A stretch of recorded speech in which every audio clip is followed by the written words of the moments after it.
Hola, ¿cómo están? En la clase de hoy vamos a ver el Nomenclador Nacional de Prácticas Médicas. Para ello vamos a dividir a la clase viendo al Nomenclador Nacional, los almacenes sanitarios, la gestión de stocks y finalmente la gestión de pacientes. Los objetivos de esta clase van a ser que conozcan al Nomenclador Nacional de Prácticas Médicas, que conozcan la función y los tipos de almacenes sanitarios, que conozcan las normas de seguridad e higiene en los almacenes sanitarios, comprender los conceptos básicos de gestión de stocks y los cálculos de la gestión de stock, y conocer la gestión de pacientes. Vamos a comenzar entonces hablando del nomenclador. El Nomenclador Nacional de Prácticas Médicas es un listado en el que se asignan códigos a todas las prácticas médicas para los prestadores, tanto médicos, especialistas, clínicas, para que ellos le facturen a los prestarios, que van a hacer las obras sociales, al Estado, las ART, de una manera organizada y razonable. Entonces, todas las prácticas médicas, todos los procedimientos, todos los métodos diagnósticos van a tener un código que se va a enlistar en este nomenclador para que este código tenga un valor y de esa forma los prestadores le puedan facturar a los prestarios. Es decir, que es una especie de guía para poder facturar las prestaciones de manera organizada y que sea de forma igual en diferentes lugares. En el nomenclador, el código de la práctica se corresponde con un importe, que ese importe va a ser lo que se pagaría por esa práctica realizada. Y ese importe se va a multiplicar por las unidades según la especialidad. La unidad más conocida que se utiliza en el nomenclador es el galeno.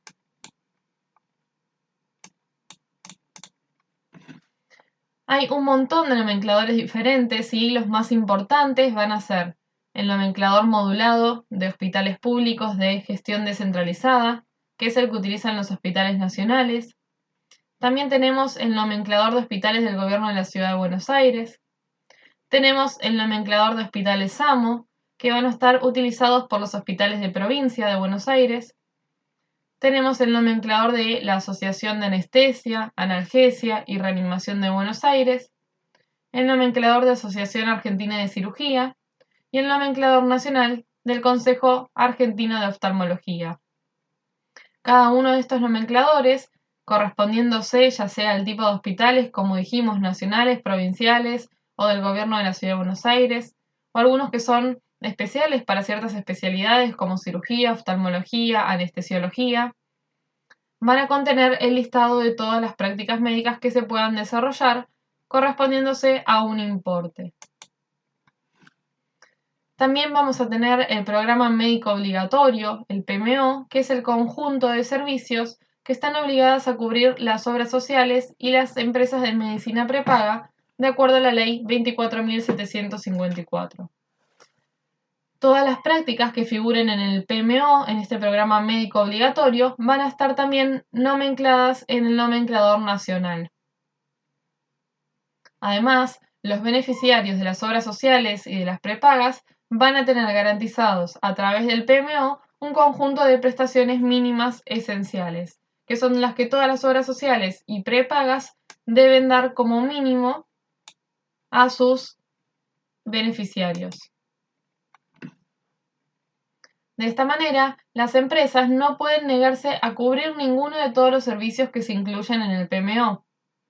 Tampoco pueden establecer tiempos mínimos de espera o de permanencia para poder gozar de determinada cobertura. Es decir, no es que debe tener un tiempo que la persona debe estar afiliada para poder acceder a ese tipo de cobertura.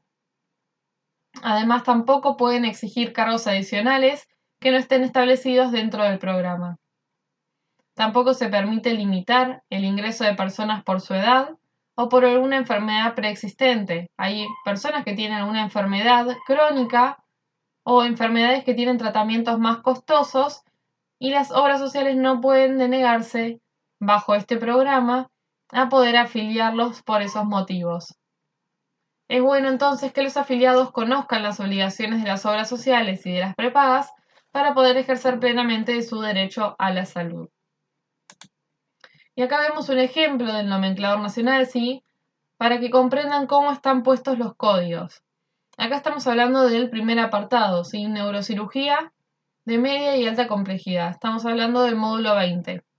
Entonces, en la sección 1 ya estamos hablando de neurocirugías.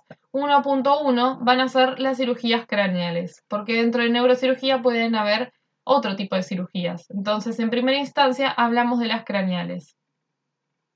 Acá tenemos el 20 porque todas estas secciones van a ser dentro del mismo módulo 20, que son la neurocirugía de media y alta complejidad. Y acá estamos viendo cómo cada práctica tiene un código. Empezando por 01, 0101, ¿sí? El 01 correspondiendo a la neurocirugía, el otro a las cirugías craneales, y el último 01, que va a significar tratamiento quirúrgico de una cirugía así del encéfalo meningocele, de malformaciones, y ahí hay un montón de ejemplos que va a incluir esta práctica. Ya en el mismo módulo, pero en la segunda parte, va a ser el tratamiento quirúrgico de las craneostenosis en 1 o 2 tiempos, ya sea que requiera una cirugía o 2. En el 3, cranioplastías con injerto óseo o protésicas. Y así es como cada práctica médica se va correspondiendo con un código. Y este código es el que se va a corresponder con un importe. Ese importe va a ser siempre fijo. Lo que cambia es el valor por el cual se lo multiplica, ¿sí? Ya vamos a ir entendiendo más esto, pero ese importe, que va a ser fijo, imagínense que el primer código vale 40, ese 40 se va a multiplicar por las unidades en las que esté tasado esta práctica médica. Bien, con respecto a los almacenes sanitarios. Para que un centro sanitario pueda funcionar correctamente, se debe disponer de un almacén de suministros que esté organizado de una manera coherente y racional, siempre teniendo en cuenta la actividad que desempeña un centro sanitario, ya que nunca puede quedarse sin los suministros. Aquí estamos viendo ejemplos de almacenes sanitarios y ya vamos a ir hablando de cómo se organizan. Por un lado, entonces, ya que nunca debe quedarse sin provisiones el almacén sanitario, vamos a ver cómo se realiza el aprovisionamiento. Todo centro sanitario debe disponer de los artículos necesarios para su actividad, por lo cual debe garantizarse que el suministro sea siempre constante y que exista un excedente que esté disponible para emergencias. Todo ello teniendo en cuenta los plazos de aprovisionamiento. Para que esto sea adecuado, debemos tener un cálculo de las necesidades, comprar los productos, obtener los pedidos, almacenarlos y luego distribuirlos. En el caso de los hospitales, esta función es llevada a cabo por un departamento específico que va a depender de la Dirección de Gestión y de los Servicios Generales. Para un adecuado cálculo de las necesidades, hay que tener una conexión directa y permanente entre el servicio asistencial, que es el que va a utilizar a los insumos, y el almacén, que es quien los va a proveer. Como dijimos, nunca puede haber desabastecimiento. ¿Y esto por qué? ¿Cuáles son los riesgos del desabastecimiento? Que haya incapacidad del suministro para las actividades normales de ese centro de salud, que haya incapacidad de proveer en situaciones de urgencia, la realización de compras a precios elevados, el aumento de los costos por mala gestión del almacén, la mala utilización o la infrautilización del espacio, un fracaso en la gestión del stock y además obliga a una mayor capacidad económica del centro para poder afrontar el reabastecimiento. Por eso es importante hacer una buena gestión de stocks para que además de que el almacén sanitario siempre tenga sus provisiones, no haya errores y no haya pérdidas de dinero por desabastecimiento. Entonces vamos a ver el concepto, la función y los tipos de almacenes sanitarios. Los almacenes sanitarios son el lugar físico en el que se acumula la mercancía, es decir, donde se mantiene el stock. Las funciones de los almacenes sanitarios van a ser recibir, registrar y controlar los distintos materiales sanitarios, acondicionar, proteger y conservar dichos materiales, entregarlos y distribuirlos hacia los distintos servicios, evitar pérdidas o deterioros, vigilar su caducidad de los productos, controlar su agotamiento para poder informar al departamento de compras, solicitar pedidos, custodiar y controlar todos los productos almacenados. Todas estas funciones presuponen un coste, si todo esto va a tener un costo, y los factores a tener en cuenta para este costo van a ser los costos financieros de todos los productos que haya, es decir, de las existencias, los costos del personal que trabajen en el almacén, en la administración, en informática, toda la superficie física que ocupan esos productos, la reparación y la conservación, en caso de que haya deterioros, pérdidas y degradación de los productos, primas de seguros, vigilancia y seguridad, costos de consumo, energía, agua y los gastos de mobiliario, maquinaria e instalaciones. ¿Qué tipos de almacenes sanitarios tenemos? Los almacenes centrales, que van a servir a toda una provincia o toda una ciudad, por ejemplo, material de oficina. Almacenes completos en el hospital, es donde se guarda la mayor parte de los suministros sanitarios que se requieren en ese hospital. Almacén pequeño con control garantizado por los proveedores. Este es un almacén de menor cantidad de suministros, pero no tiene riesgo de desabastecimiento. Y almacenillos que van a estar situados en los diferentes servicios o departamentos. A estos almacenes los vamos a tener que estructurar y organizar. El proceso básico se va a desarrollar de la siguiente manera. Debemos realizar la solicitud de un pedido, recibir ese pedido, comprobarlo, que todo lo que hayamos solicitado haya sido recibido, colocar el pedido, despacharlo o suministrar el material, distribuirlo o repartir cada producto en función a las necesidades de cada servicio y reponer de forma exhaustiva todos los productos que se vayan consumiendo. Vamos a ver cada uno de estos pasos.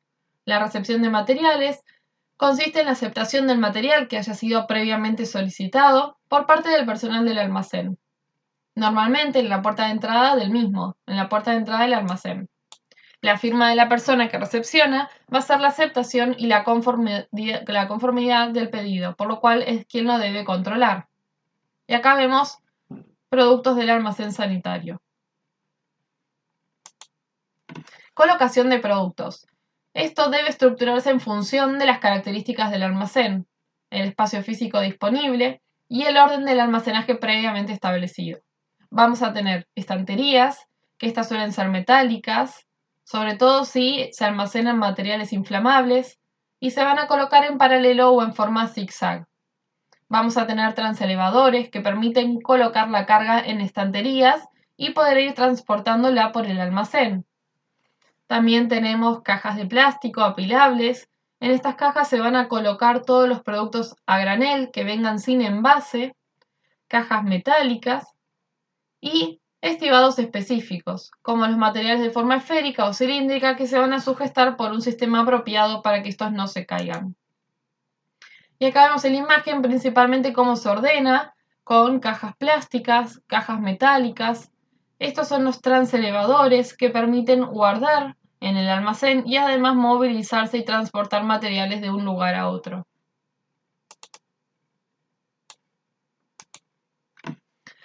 ¿Cuáles van a ser las normas generales para la colocación de los productos sanitarios? Los materiales pesados siempre se deben colocar en zonas con buen acceso. Siempre esto es para evitar que haya algún accidente de algún material pesado si es dificultoso el acceso al lugar donde se guarda. Además, en las cabeceras de las estanterías deben disponerse de guías con todo el material que está almacenado, su código y el estante en el que están. Si en cada cabecera vamos a tener que tener todo este código. Los productos con mayor movimiento, es decir, los que más se utilizan, se deben colocar más próximos a la salida. También los artículos que tengan fecha de caducidad y de vencimiento más próxima se deben colocar en los lugares de más fácil acceso para poder utilizar ellos primero. No se aconseja el cambio de lugar del almacenaje, sí, estar todo el tiempo con cambios de lugares porque esto puede marear al personal. Los materiales que deban ser conservados a una temperatura en concreto se deben almacenar en frigoríficos o en salas con aire acondicionado para poder mantener esa temperatura de manera adecuada. Y los productos tóxicos o peligrosos se deben almacenar en determinados espacios que deben estar habilitados, como armarios de seguridad con cerradura o con ventiladores si se requiere la eliminación de gases. Es muy importante tener en cuenta todas estas normas generales para poder hacer una adecuada gestión de los almacenes sanitarios. ¿Cómo se realiza el despacho o suministro? Existen dos pautas o sistemas para hacer el suministro de los artículos. Vamos a tener el sistema programado y el sistema imprevisto o urgente. El sistema programado se refiere a los pedidos de los artículos que se efectúan por los diferentes servicios asistenciales que van a ser distribuidos en función a las hojas de pedido o a las fichas de salida existentes. Siempre cada servicio va a tener un listado, una ficha de pedido con todos los materiales que se requieren y esto se realiza de forma programada. En cambio, el sistema imprevisto o urgente no depende de ningún pedido previo, sino de una necesidad puntual, que es urgente, por lo que no sigue el cauce habitual, no sigue un formulario de petitorio, sino que será según una necesidad inmediata de suministro la que marque la pauta a seguir. Ambos sistemas se utilizan y son complementarios. El primero es el de uso obligatorio habitual, el sistema programado, y el segundo, el imprevisto o urgente, es el sistema que se reserva para situaciones donde haya algo puntual de urgencia. Distribución y reparto. La distribución y el reparto de cada producto se va a hacer en función de las necesidades específicas de cada servicio asistencial y de los pedidos que hayan sido previamente solicitados. Y acá tenemos el circuito de almacenaje. Llega la mercancía a través de un proveedor. Recuerden que debemos comprobar la existencia de la orden de compra y controlar los bultos para poder aceptar el pedido y con ello dar como listo el pedido, que ya bajen todos los productos y poder almacenarlos. Hay que hacer el sellado al conforme, ¿sí? Si estamos conformes con el pedido. Y luego parte de incidencias si no hay una conformidad con el pedido. Se procede al desembalaje. Luego vamos a hacer un registro de la mercancía. Editar las etiquetas. Etiquetar la mercancía y almacenarla de forma temporal o definitiva en el almacén. Los materiales que se pueden solicitar en el almacén sanitario pueden ser productos farmacéuticos, productos de esterilización, de consumo irrecuperable, ropa, vestuario, útiles de cocina, víveres, material general sanitario, material de oficina, material de mantenimiento y repuestos, material inventariable y material de limpieza y diversos. Piensen en todo el material que se utiliza en algún centro de salud, en algún hospital. Todo, no solamente los farmacéuticos o los insumos médicos, el resto, el mobiliario, la ropa, lo que es cocina o lo que es de mantenimiento y limpieza también se solicita a través del almacén sanitario. También tenemos diferentes sistemas para la detección del consumo. Todo este material que nosotros tenemos en el almacén se va a ir consumiendo. Entonces, ¿de qué manera nosotros podemos detectar el consumo? Es una de las prioridades del actual sistema sanitario evitar el consumo incontrolado de los productos sanitarios, sobre todo en el sistema público. Para una adecuada gestión del gasto de los materiales, tenemos varios métodos que analizan el consumo. El método ABC, el índice de rotación, el método de uso y duración, según el tipo de material de construcción, la actualización del fichero de productos, estadísticas de consumo e inventarios periódicos. Vamos a hablar sobre el primero, que es el sistema ABC. La clasificación ABC es utilizada habitualmente para poder encasillar a los materiales que forman parte del inventario y se hace en base al principio de Pareto. La categoría A son materiales que son importantes, pero de los que hay escasa cantidad. B, intermedios, y C, son numerosos materiales, pero de menor importancia. Entonces, la categoría A es 20% de las referencias y 80% del valor. La categoría B, 30% de referencias y 15% del valor. Y la categoría C, 50% de las referencias y 0,5% del valor. Con respecto al uso y la duración del material, vamos a tener material fungible y material inventariable. El fungible es aquel material que se gasta con su uso. Por ejemplo, todo el material descartable, las jeringas, las agujas, los bisturí, los hilos de sutura. En cambio, el material inventariable es de larga vida. Por ejemplo, todo el material mobiliario, las camas, las sillas, los escritorios y todos los equipos, por ejemplo, un equipo de resonancia magnética que debe durar muchísimos años. Entonces aquí vemos todo el material fungible y el material inventariable.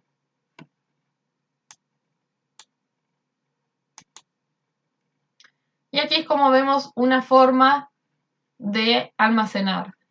Aquí tenemos la entrada de los camiones con una zona de descarga, una zona de carga con una rampa y tenemos divididos artículos de clase A, que son los de fuerte rotación, los más utilizados, los de clase B, de rotación media, así los menos utilizados, y C, de baja rotación, casi no se utilizan. Y aquí tenemos un mostrador público. Además, tenemos divisiones en cajones, que son los que están en rojo, los que están en azul, estanterías para piezas pequeñas y medianas, en verde, estanterías para piezas grandes, y en marrón, estanterías diversas, de chapas, ruedas.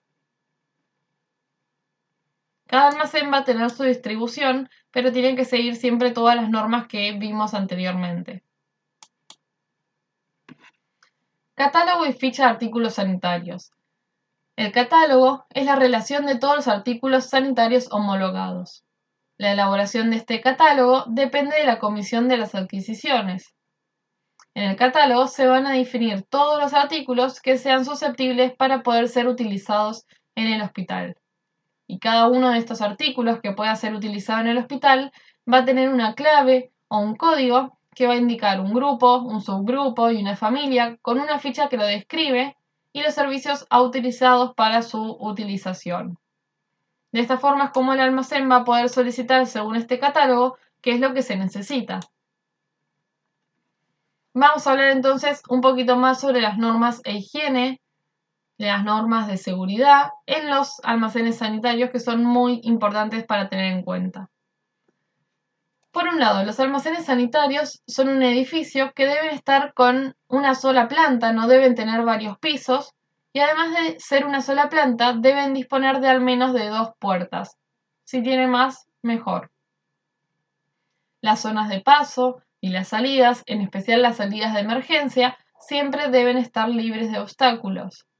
Por ejemplo, no puede ser parte del lugar de carga y descarga una salida de emergencia. Los lugares de trabajo y sus equipos e instalaciones deben limpiarse periódicamente y además, en caso de que se ensucie por algo en particular, siempre que sea necesario. Deben evitarse los apilamientos excesivos de material para evitar también cualquier tipo de accidente cuando debemos desapilarlos. Deben separarse de forma adecuada los productos no compatibles, por ejemplo, los productos inflamables con los corrosivos. Deben aislarse los productos especialmente peligrosos. En las etiquetas de los productos deben aparecer las normas de almacenaje de cada uno de ellos. Deben respetarse el aforo de almacenaje de salas y recipientes. Debe existir una buena ventilación, ya sea natural o no. Deben adoptarse todas las medidas de seguridad que requiera la manipulación y el almacenamiento de algunos determinados productos, por ejemplo, todos aquellos agentes biológicos o residuos biológicos. Y se debe disponer de los medios adecuados para la extinción de incendios, para detectar fugas y termotensores cuando sea preciso. Los pictogramas son símbolos que describen una situación y obligan a un comportamiento determinado. Estos símbolos siempre se utilizan en una señal en forma de panel o en una superficie luminosa. Y cada pictograma me va a describir una oración o un comportamiento que yo voy a tener que realizar. Y para eso los debo conocer para ante ver este dibujo saber qué significa. Este dibujo significa, o este símbolo, que hay una alerta o un riesgo de explosión de una sustancia. Este segundo pictograma avisa el alto poder contaminante de la sustancia del riesgo que va a tener para contaminar el medio ambiente. Este pictograma agrupa los peligros para la salud más graves a largo plazo, efectos carcinógenos, mutágenos y tóxicos para la reproducción y sensibilización respiratoria. Este es un símbolo de advertencia de menor intensidad para los casos de toxicidad o lesiones. Este pictograma me indica riesgo por ser un envase a presión. Como no existía un símbolo para poder alertar de riesgos de envases a presión o gas comprimido, hasta ahora los peligros de este tipo únicamente le corresponden a estas frases de peligro. En este pictograma se reserva exclusivamente para los casos de toxicidad aguda con consecuencias inmediatas. En este pictograma vemos una alerta de que un producto es corrosivo, que por contacto puede llegar a hacer destrucción de la piel o de otros tejidos vivos. En este nos avisa un riesgo de inflamabilidad. Esto, un riesgo comburente, favorece la inflabilidad y aviva el fuego. Y ahora vamos a hablar de lo que es gestión de stocks. Entre los múltiples controles y actividades que se deben realizar en una empresa, se encuentra la gestión del inventario o de las existencias de mercancías. Esta labor consiste en realizar una relación exhaustiva de todos y cada uno de los productos que se necesita tener en un almacén para su uso o su consumo, de tal forma que nuestras necesidades estén cubiertas y que nunca haya un déficit de stock o de almacén. Por otro lado, todo ello debe hacerse con el menor costo económico para la empresa y para poder hacerlo adecuadamente lo denominamos gestión de stock. El auxiliar de enfermería va a participar en la realización de los inventarios y debe asegurarse de que todo el material necesario esté disponible en el lugar y en el momento preciso. La asistencia sanitaria hace que tengamos que ser bien rigurosos y eficaces a la hora de poder colaborar en estas tareas administrativas, ya que de ello depende el buen funcionamiento de todo el sistema sanitario. Vamos a analizar entonces los conceptos básicos de la gestión de stocks. Todas las empresas tienen que prestar un servicio de calidad, pero al mismo tiempo debemos hacerlo al menor costo posible. Por ello, una adecuada gestión de stocks es muy imprescindible para el normal y adecuado funcionamiento de la empresa. Para conseguir un equilibrio entre los dos puntos, debemos tener en cuenta dos aspectos básicos: de qué espacio disponemos y de la capacidad económica que disponemos, y además de los artículos que debemos almacenar y en qué cantidad las debemos almacenar. Con respecto al espacio y la capacidad económica, la gestión de stock va a ir directamente ligada al espacio del almacén. No podemos tener un montón de stock si el almacén es pequeño, o podemos aprovechar si tenemos un almacén grande para poder hacer un amplio stock. Y lo que es más importante es la capacidad económica de la que disponemos. ¿Qué cantidad de dinero tenemos para poder comprar stock para nuestro almacén? Esto es así porque si se pide en exceso un cierto producto, el desembolso económico puede impedir la adquisición de otros productos que sean igualmente necesarios. Por lo tanto, es necesario elaborar previsiones lógicas para poder adquirir los productos que más necesitamos. Vamos a ver qué tipos y cantidad de artículos son almacenables. Lo primero que debemos conocer es cuáles son los artículos que más se consumen y en qué medida para poder realizar la gestión de stock con la mayor precisión posible. Recuerden que nunca debemos quedarnos sin productos. Entonces, si yo sé qué es el material que más se utiliza y cada cuánto se termina ese stock, yo puedo hacer el pedido mucho antes que se termine para poder asegurarme de que nunca me quede sin ese producto. Por otro lado, no tiene sentido almacenar artículos de poco consumo porque con ello lo único que conseguimos es desorden en el almacén, inutilizar el espacio del que disponemos y además invertimos en una compra que es ineficaz y nos lleva a una gestión de costos deficiente. Por otro lado, aunque un producto tenga mucha tirada de consumo, debe almacenarse de forma razonable en función de las unidades de uso que realmente vamos a necesitar. Para valorar este principio básico de gestión de stock, debemos saber igualmente el tiempo que nuestro proveedor tarda en suministrarnos y calcular con qué periodos de tiempo debemos realizar los pedidos. Entonces, hasta acá nosotros tenemos un almacén sanitario que lo debemos llenar en función a la plata de la que disponemos y al espacio del que disponemos. Tenemos que tener en cuenta qué producto es el que más se utiliza para poder pedir más de ese y con qué frecuencia se gasta. Además, debemos tener en cuenta el tiempo que tarda el proveedor en administrarme el producto para poder tenerlo en cuenta y no llegar al desabastecimiento. Además, para estudiar el consumo de productos de un hospital se pueden utilizar diversos listados. Como hablamos previamente, el listado de consumos de los productos según el rango ABC. De esta forma, enlistamos a todos los productos y podemos saber cuáles son los productos o materiales que más se utilizan según los consumos que hay. Además de estos conceptos básicos, hay que tener en cuenta otros más concretos y que son fundamentales para poder controlar la cantidad a almacenar de manera satisfactoria. Estos conceptos van a ser el stock de seguridad, el horizonte de compra, el punto de pedido y el lote económico. Vamos a ir analizando estos 4 conceptos. Stocks de seguridad. Consiste en conocer el número de meses de reserva de existencias de los productos sanitarios con la finalidad de que no se produzca la ruptura del stock, es decir, no quedarnos sin producto. En otras palabras, tenemos que saber cuántos meses podemos reservar ese producto o esos productos sanitarios para que no se nos termine. Para evitarlo vamos a disponer siempre de una cierta cantidad que no se consume y que se guarda, siempre teniendo en cuenta la fecha de vencimiento.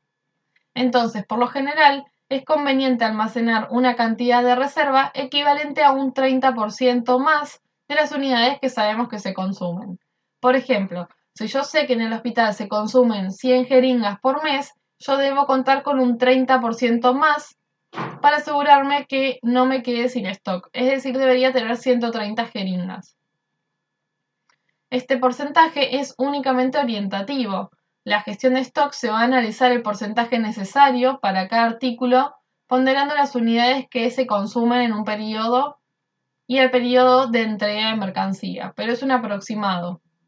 Es necesario entonces que el responsable del almacén disponga de toda la información de esta estadística permanentemente actualizada del consumo concreto de cada artículo para poder controlar el stock de seguridad de manera eficaz.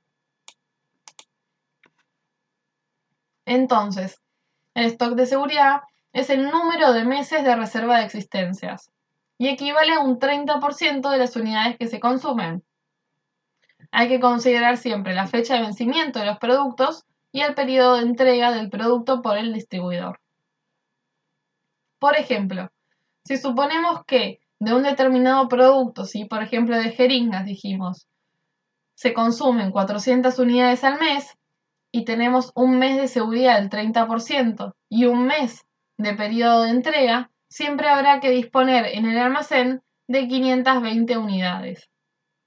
Porque estamos teniendo 400 que se consumen en un mes.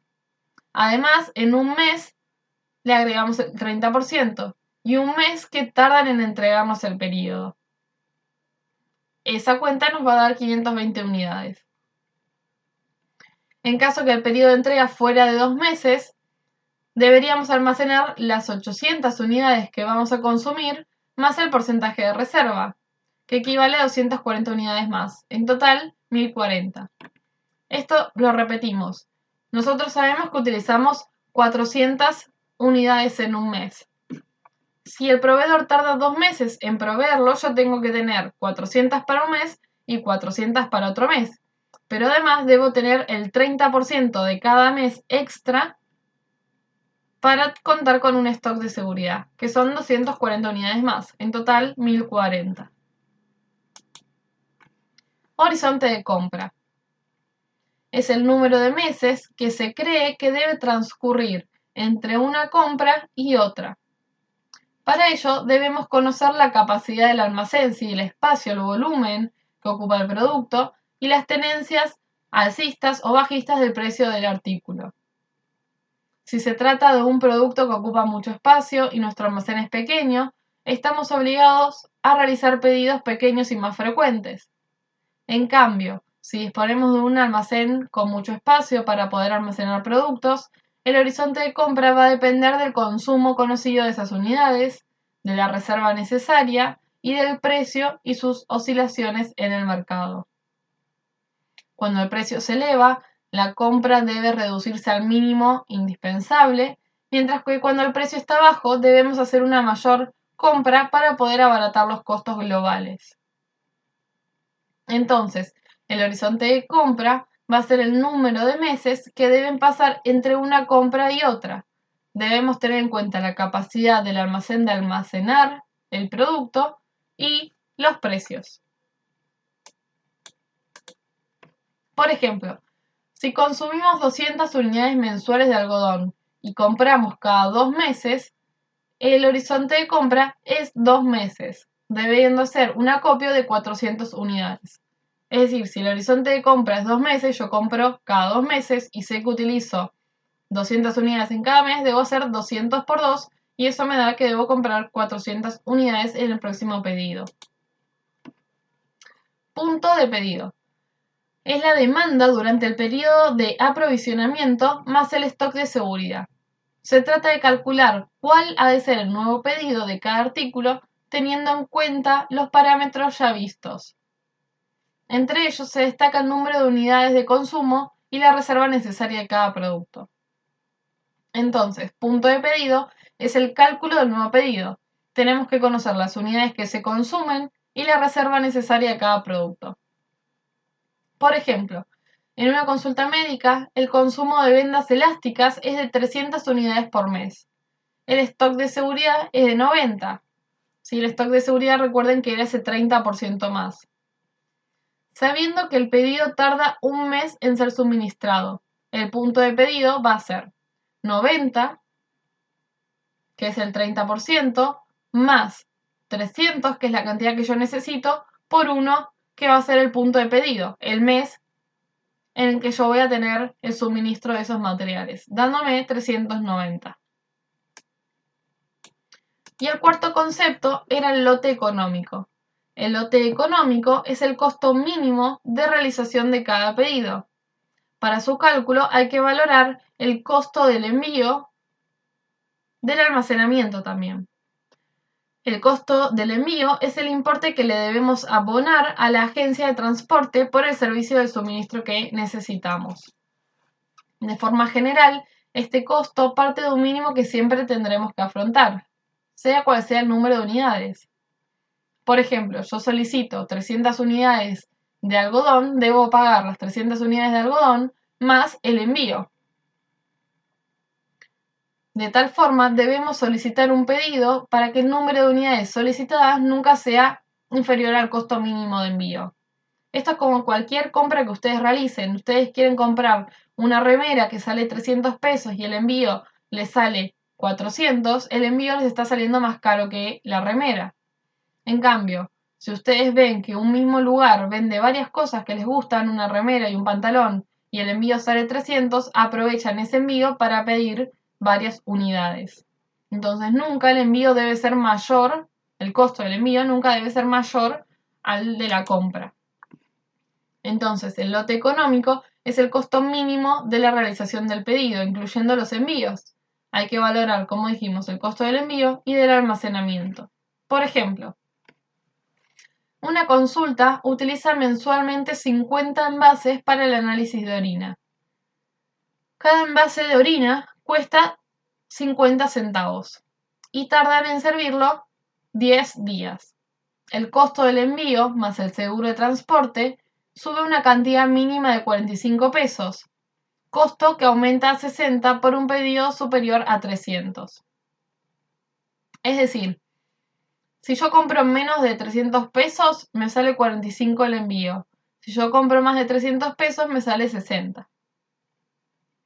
En caso de solicitar la cantidad de envases necesaria para un mes, el coste del transporte va a superar el pedido, porque yo para un mes necesito 50 envases que me salen 50 centavos cada uno. Entonces, la repercusión del costo del envío sobre el producto va a ser que el producto me termine saliendo de 0,90 a 1,40, casi el triple del costo inicial. ¿Cómo vamos a hacer una solución a esto? Teniendo en cuenta la disponibilidad que yo tenga en el espacio del almacén, dado que ese producto es de fácil almacenaje, debo realizar un pedido anual. Este pedido de 50 envases por los 12 meses me da a 600 envases, que si cada uno me sale 0,50 y en total me sale 300 el envío, le sumo el envío al cálculo de 600 por 0,50 más 300, el coste de transporte me asciende a 60 pesos. Y de esta forma hacemos que cada envase, si yo lo divido por todos, me pase de costar 0,50 a 0,60. ¿Esto por qué? Porque si yo estoy pidiendo menos productos, el envío me sale más caro y si yo sumo el total del envío y del producto y lo divido por 50, que son los 50 envases que me llegan, me termina saliendo cada uno con el envío 1,40 pesos. Si yo hago un pedido anual y al pedido anual le sumo el envío y lo divido por la cantidad de envases, que son 600, me queda cada uno a 0,60. Y esa es una forma de abaratar los costos. Como norma general, y después de haber estudiado todos los parámetros necesarios para una buena gestión de stocks, el cálculo de stock de seguridad, el horizonte de compra, pueden estimarse a partir del consumo medio mensual de los últimos 12 meses. Entonces es importante que tengan en cuenta estos 4 conceptos. Stock de seguridad, el número de meses de reserva de existencias, que equivale a un 30% de las unidades que se consumen. El horizonte de compra es el número de meses que deben transcurrir entre una compra y otra, teniendo en cuenta la capacidad del almacén y los precios. El punto de pedido, que es el cálculo del nuevo pedido, conociendo las unidades que se consumen y la reserva necesaria de cada producto.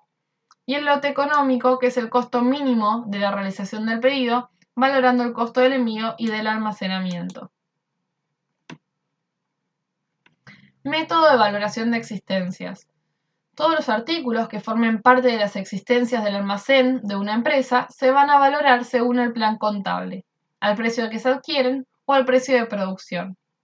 Se va a establecer con carácter obligatorio computar siempre la valoración de las existencias. Es decir, tener qué stock tenemos y a qué valor lo compramos. El costo de la producción comprende cada uno de los gastos que supone la entrada del producto y su almacenaje, por lo cual al precio de adquisición se le debe agregar, entre otros, el pago del porte, el seguro de transporte y si hubiera algún arancel aduanero. Con relación a los gastos de almacenaje, debemos tener en cuenta los sueldos y los salarios del personal del almacén, la energía necesaria consumida, ¿sí? Luz, gas y todos los gastos que suponga el mantenimiento del almacén, como limpieza, el seguro. Además, el cálculo del costo de producción es otra de las funciones directas con la gestión de stocks. Y entre los métodos para valorar estas existencias tenemos a los métodos FIFO y LIFO. Vamos a hablar primero del precio medio ponderado. El precio medio ponderado consiste en valorar las existencias o las cantidades de un determinado artículo en un almacén, teniendo en cuenta los precios de adquisición. Y se va a calcular mediante la siguiente fórmula. Precio ponderado es igual la cantidad de un producto por ese producto, la cantidad de segundo más el segundo producto dividido la cantidad del primero más el segundo más el tercero. Por ejemplo, si en el almacén tenemos 200 gasas absorbentes a 1 peso 300, 1,30 400 y 1,40, eso vamos a tener que tenemos en total diferentes precios de estas gasas, porque 200 de ellas las compramos a 1 peso, 300 de ellas las compramos a 1 peso con 30 y 400 de ellas a 1,40. Entonces debemos hacer el precio total, ¿sí? Las 200 gasas más las 300 más las 400, ¿sí? Esto me da un total de 900 gasas. ¿A cuánto las compré en total? Para eso multiplico las 200 por 1 peso, las 300 por 1,30 y les sumo las 400 por 1,40. Las divido por la cantidad de gasas en total y esto me da al precio que yo compré todas. Es decir, que en vez de decir compré 200 a 1 peso, 300 a 1,30 y 400 a 1,40, digo compré 900 a 1 peso con 27. Por otro lado, el método FIFO va a ser un método que dice, el primero que entra es el primero que sale, es decir, estas primeras 200 gasas que compré son las primeras que voy a vender o que voy a utilizar. Y en cambio el método LIFO dice que el último que entra es el primero que sale.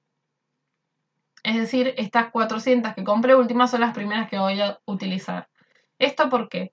El método FIFO es un método que va a ser fiable cuando los precios son estables, porque yo utilizo primero el que compré más barato. Pero si hay inflación o una subida puntual de los precios, va a sobrevalorar las existencias. En cambio, el método LIFO es más utilizado cuando hay inflación o subida de precios, porque estoy utilizando primero el que compré más caro y después, si los costos se abaratan, voy a poder comprar a más barato que eso y no perder dinero. Por otro lado, siempre debemos realizar las fichas de almacén, la confección y el desarrollo. Para conocer todas las existencias de todos los artículos en el almacén, tenemos que utilizar los diferentes programas informáticos. En estos soportes se elaboran fichas de almacén que se van a ir imprimiendo en listados. El formato que se elija va a depender de cómo se trabaje con el programa de gestión de almacén, pero al menos estas fichas deben reflejarse necesariamente los siguientes registros: una identificación mediante un código de cada artículo, un número de unidades entrantes, fecha, procedencia e importe de adquisición de cada artículo, un número de unidades salientes, el destino, la fecha de salida, el importe de valoración que aplicamos a cada caso, y un número de unidades que existen en el almacén después de las diferentes entradas y salidas y su valoración final. Esto se llama existencia remanente o saldo. Con las fichas de almacén nos proporciona el sistema informático poder controlar si las existencias del almacén reflejan cómo se corresponde con la realidad física de lo almacenado. Además, sirve para poder controlar estadísticamente todas las entradas en un periodo determinado de un artículo, el precio medio de adquisición y toda la información necesaria para generar la gestión de stock de forma adecuada. Los inventarios van a ser listados de todos los bienes tangibles que tiene una empresa, un hospital, una consulta.